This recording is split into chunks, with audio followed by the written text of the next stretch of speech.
Hi, I'm Rick Dancer. We're about to set off on a little adventure. Just you, me, my wife, the Chevy Tahoe, 2 bikes, and the Sony DVD cam.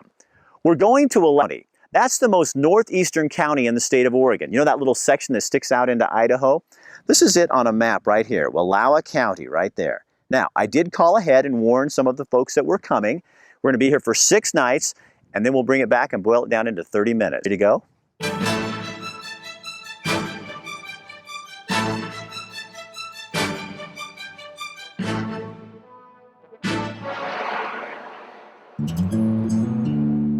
Few people simply pass through Wallowa County. It's not a highway to any place else, but a road to a particular destination. A part of Oregon many valley dwellers have heard of, but few have experienced for themselves. Pictures, video, and the interviews you will see can entice you, but in person, Wallowa County will connect you.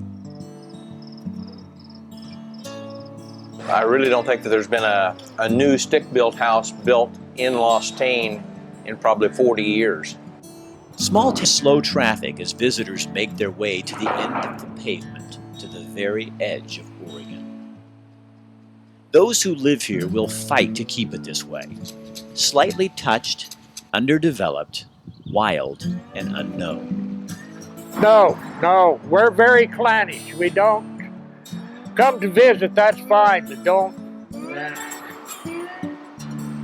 A county with not one stoplight. Not one. Fast food, not welcome either. People here don't want fast food. The local restaurants, everybody has their favorite.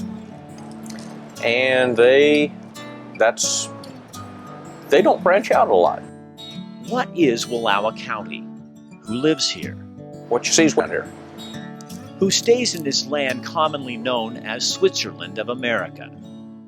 3,152 square miles of craters, prairie, hillsides, rivers, and those mountains. 7,220 folks call this county home. That's fewer than live in the city limits of Cottage Grove. I've lived here all my life and been what you call a hillbilly all my life. Not everyone is a self-proclaimed hillbilly. Most simple, independent people. I think the pace of life, it's kind of kicked back, not very frantic, Small towns? You bet. For me, it's still the lifestyle, the surroundings, and the people. I just enjoy it here. A place where wide open space is more important than a savings account. A spot you eke out a living, much like those before you did. I do odd jobs for people. I've kind of quit doing that. Few complain. It's the cost of living here. Wallowa Lake brings the tourists, always has. Legends of a monster 180 feet long living at the bottom of that lake, not enough to scare people away. First sighting, 1885. The last, later. Quiet for now. As we visit the different towns, you will hear reoccurring themes. I live in that subdivision up there, and we got a bunch of outsiders moved in there. I can't say that I'm happy about the situation at all. Don't be offended. What do you think of liberals? Not too good. Those mountains, this land, worth protecting. But keep your ideas to yourself. What do you think of environmentalists? Ooh, we don't like environmentalists. The old, the new, protected, guarded by tradition and those mountains. Wallowa County, the not-so-wild West, the edge of Oregon. We're at the end of the road. We're at the end of the road. It's a place you come back to.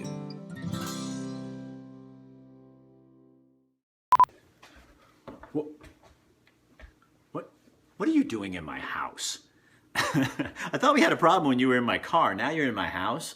As long as you're here, I'm going to tell you about something. The Gene Hearing and Speech Center is having a big open house on the 21st of February from noon to 3, right at their center there.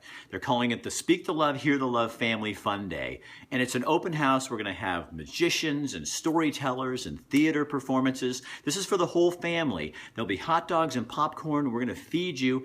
Really, the whole idea is just to get you in there to kind of educate you about what we do. Not only do we do hearing and speech work, but a lot of work in child literacy. And so we want you to know about that so you can spread the word to your neighbors and the other families in your area.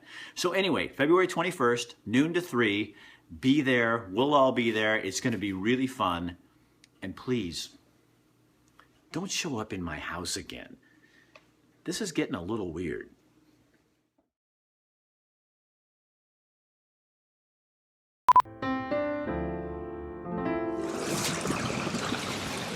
Dr. Fryfield, I didn't know you were a swimmer. Hi, Rick. How you doing? How long you been swimming? Oh, I've been swimming my whole life. Yeah.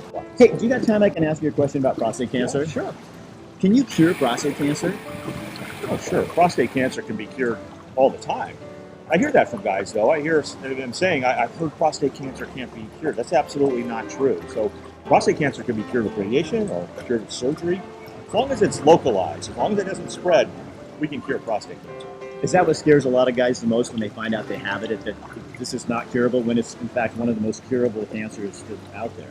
Well, it is, yeah, and they need to find out about that and find out about their options, because sometimes, and this is a little strange, sometimes prostate cancer, even though it can be cured, doesn't need to be cured, because prostate cancer is so slow growing that depending on a guy's age and his other medical problems, sometimes we make the decision to not do any treatment, even though we could. And that's where we have to individualize, and that's where he needs to go in and talk to his doctor and find out about his case. Okay, you probably need to finish your laps. We've been talking too long, and I know how it is. It's nice to talk to you, too. See you later, Dave.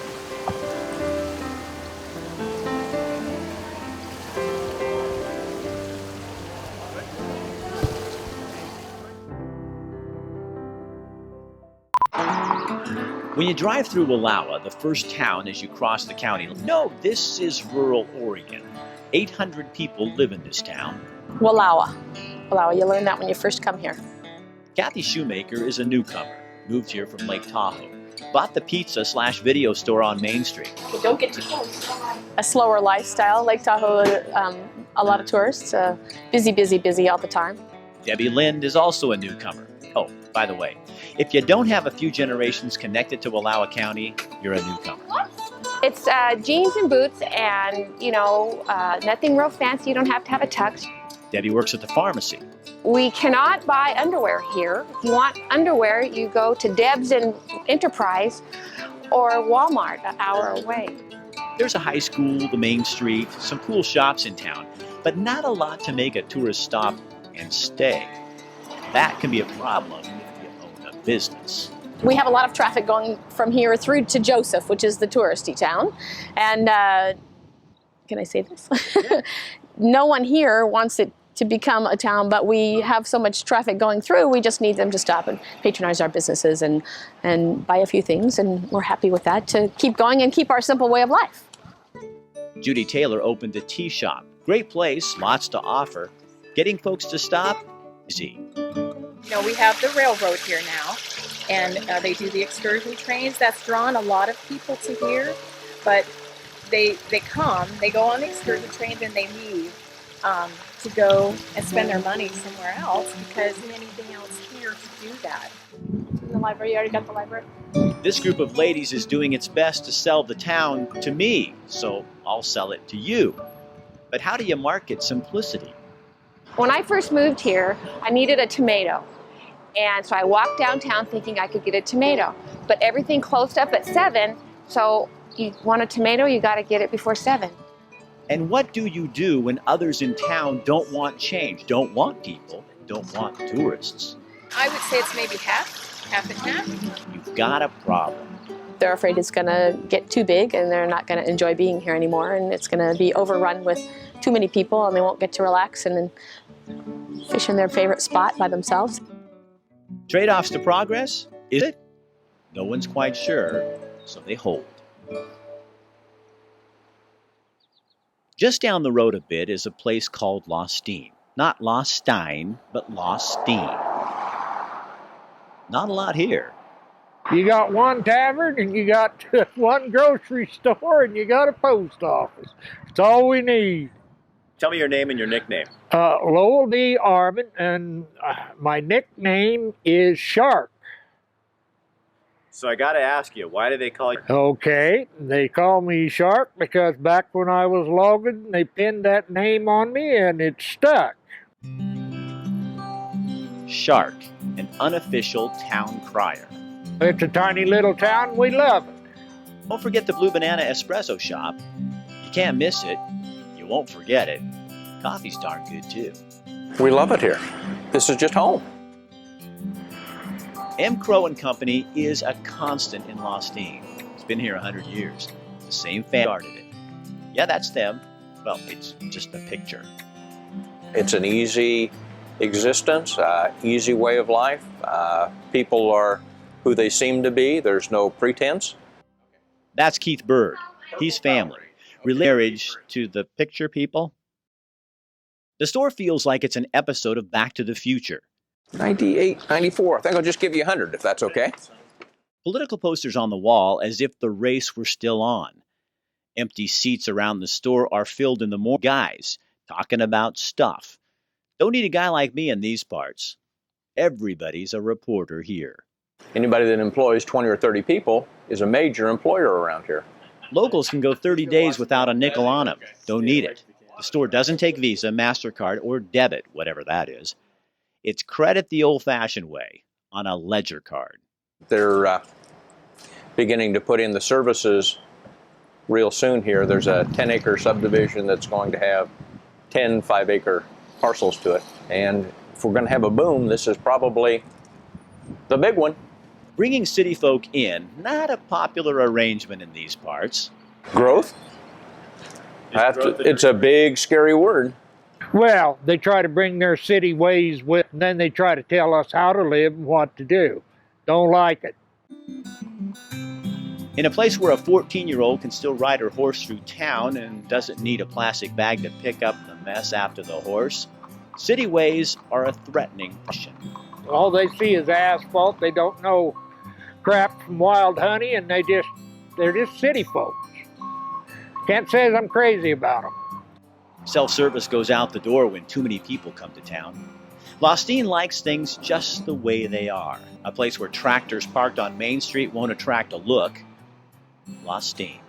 It's such a kind of a unique area that people just have to come see, but it's not on the way to anywhere. You can't get anywhere else from here without, diving off in a canyon somewhere. And I've joked about it for a long time that the pavement kind of does stop here. But not quite. We've got a couple of miles to go after the break. If every county needs a biggest town, in northeastern Oregon, this is it. Enterprise. Not only is it the largest town in Wallowa County, it's the place with the most history, and people are trying to save every bit of it. Enterprise is a wonderfully intact historic town. In the late 1800s, Enterprise at that point was nothing but a plat map. Developers convinced those plotting the map to give them some land and create what is today Enterprise. Jack McLaren's watched builders cut the quarried Bowlby stone to construct the centerpiece of town, the county courthouse. The real strong voice in Enterprise is they want to protect what they have in an authentic way. The old buildings, many made of the same stone, line the streets today. Enterprise is consistent. 2002 people live here. That population of 2002 has stayed consistent, relatively consistent, since the 1920s. When you move to Enterprise, bring the job with you. People want to come to Wallowa County, but there's nothing to do. There's no industry. Art, government, farming, ranching, that's pretty much it. Folks in this part of the state are feeling pressure to grow. As Central Oregon gets more crowded, explorers venture northeast to find this place. People here are afraid of growth, though, aren't they? I think so. You don't want to become Ben. No. At the same time, we're also concerned about our economic future. So they plan carefully, resisting the temptation to recreate. Protecting what we have, not trying to become something we're not. Earl McLaughlin understands the balance between preservation and recreation. He lives a few miles outside of Enterprise. This is my workshop, my area where I do the restorations. When weather permits, Earl farms cereal grain. From basically the 1st of November till the 1st of April, there's not much going on the farm with no livestock. To fill his time, in 1983 he bought his first tractor. I just have an intense desire to collect some of the old farm implements and try to preserve some of our heritage. 33 tractors later. Well, I've probably got 3 or 4 buildings that are pretty full of stuff, His obsession includes more than tractors. Well, it's part of our heritage, It's part of the foundations of this country, the agri industry. His tractor restorations are impeccable. But for some of his collection, authenticity requires a fair amount of rust and moss. It took 130 years for it to get on there, and in a couple days you could take it off. And it just makes the stuff look natural. Farmers are his detectives. They hear about an old piece of equipment and give him a call. Sometimes Wallowa County seems so close. Okay, now this shows you what a small world we live in. I'm in Enterprise, Oregon, in the northeast of Oregon, talking to a farmer I've never met before. He tells me he bought this tractor right here from my neighbor in Camp Creek in Springfield from Bobby Fisher. There's something about Earl and those trying to preserve the history of Enterprise, Oregon that truly matters. Sometimes we think we have to save the world to make an impact, but you don't. You find the thing that makes you come alive and you do it. Whether it's saving a tractor or an old building in Enterprise, history will repeat itself. Wouldn't it be nice if it had an old friend to return home to? We'll be right back. One of the things when people hear about Women's Space, the first thing they think of is our crisis line and our safe house. And those are the primary services. A lot of people are shocked that we do anything else. Hi, this is Michelle. Hi, Michelle. A friend gave me this number and said that I needed to call Women's Space. One of the other really powerful things we do through all of our other services is we connect survivors with other survivors. I'm not afraid to tell other women that if they come here, that they're going to find help and that they're really going to be able to start living a life in a different way that they've ever lived. They see each other in our support groups and everything. When they go to the economic empowerment groups, they see them doing these great things. They realize they're not alone. And then at the breakfast, our community is going to get to see our survivors and all the wonderful services that Women's Space provides, and they're going to be able to see how they can connect and how they can support us, whether it be financially, volunteering, or whatever it may be. Maybe it is you have an apartment complex, you have jobs that are available. Let us know. It's the connections. It's the connections, us connecting with them. And our community connecting with Women's Space and the survivors and the work we do.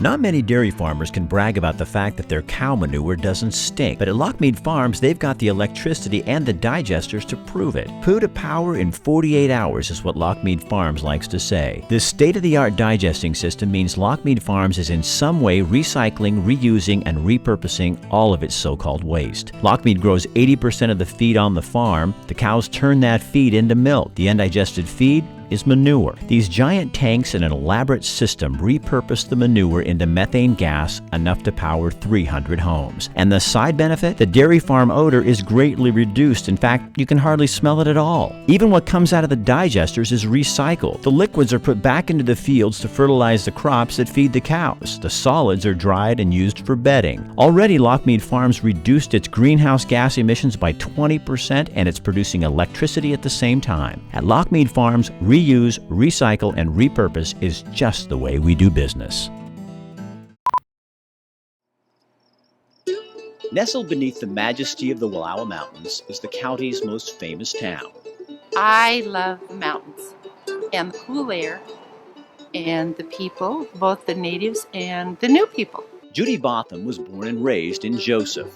From the time that I grew up here until now, the change is so different, but the world market is different. Joseph is the tourist attraction in Wallowa County, the town and the lake nearby. It wasn't much of a town until the bronze foundries came in.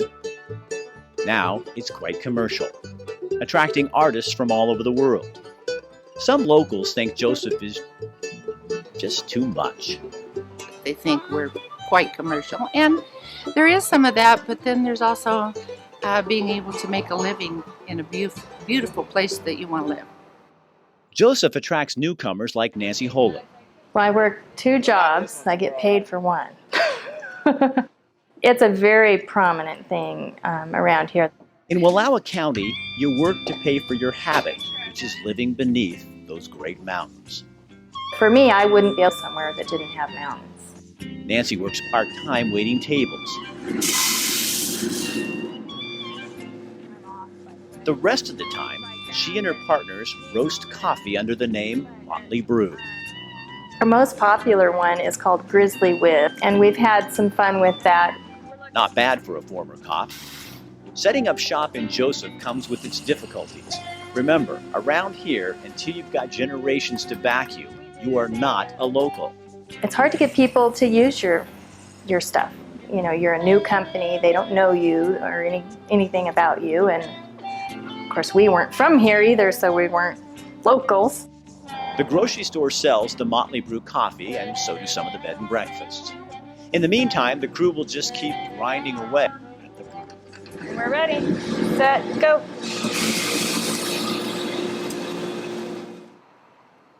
Back downtown, Judy Botham says people in Wallowa County are just afraid of change.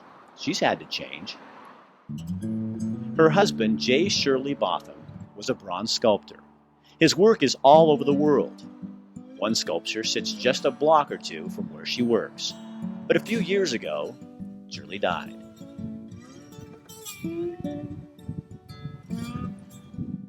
His chair sits at the cemetery, looking at the view he loves so much, those mountains. Judy couldn't refuse change. Death will do that to you. Trade-offs, the big picture. She says people would do better to take the focus of the future off of themselves and onto the greater good. It's going to happen. And that's just progress, but there can be progress with favor and class. Joseph, Oregon, the place of winding rivers.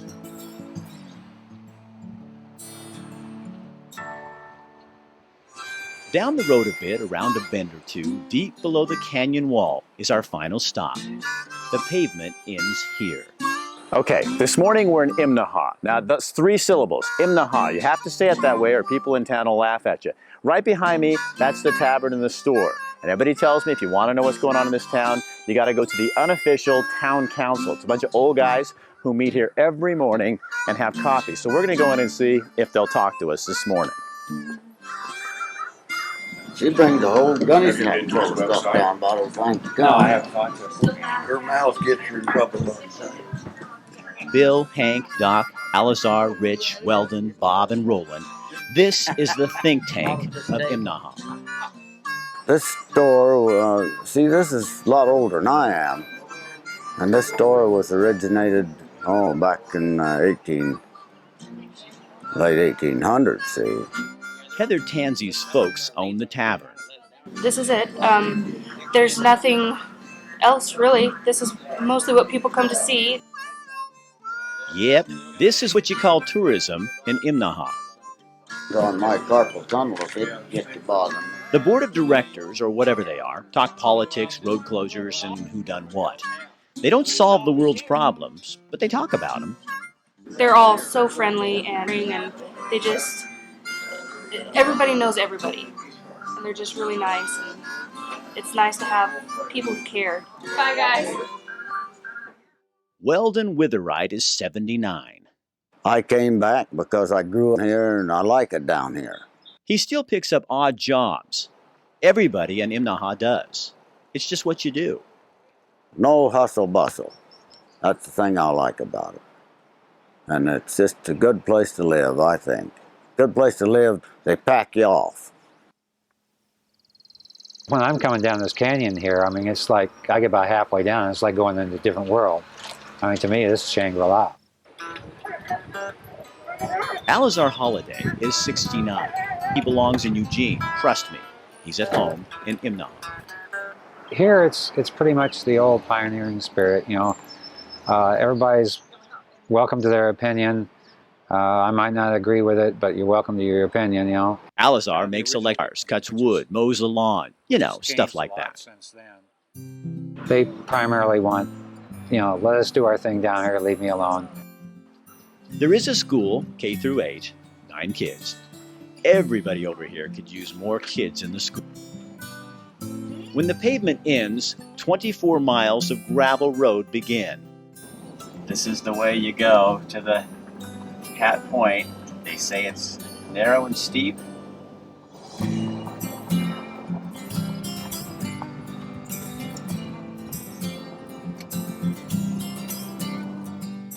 What a ride. What a view. Unbelievable, nerve-wracking, amazing.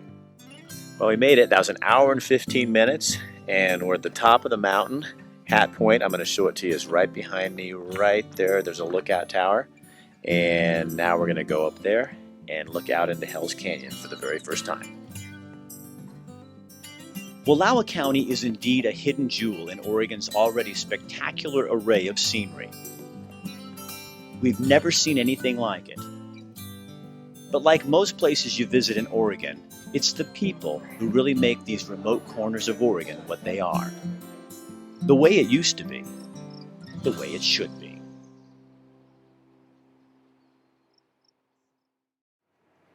Every place we visited in Wallowa County said, come and visit. We want you to visit, but we don't want you to stay. So that's it for this special, and we're going to go. But we will be back. Oh, I forgot something. You guys are coming with me.